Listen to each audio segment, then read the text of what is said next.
Okay, we're gonna do a waterfall braid on Kelly. This is another great way to keep the hair off your face in the summer.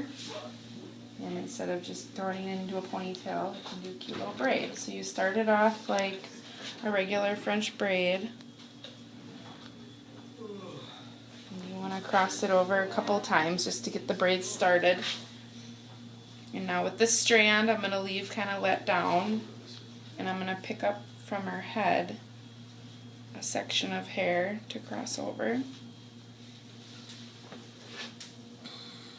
then I'm going to take from this side and cross over. So should we do the same thing today?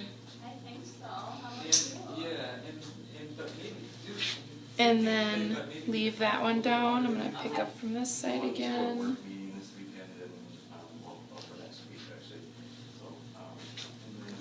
And then cross over the top. Leave that one hang down.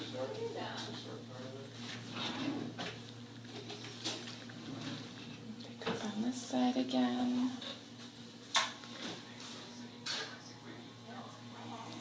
Yeah, I let it go between Cross over. And then when you get so far back, you just take another bobby pin, put it around the braid, and push it up in there. And then we'll take the quick dry, American quick dry, and we'll just do a little bit on here just to help hold it. There you have a waterfall braid.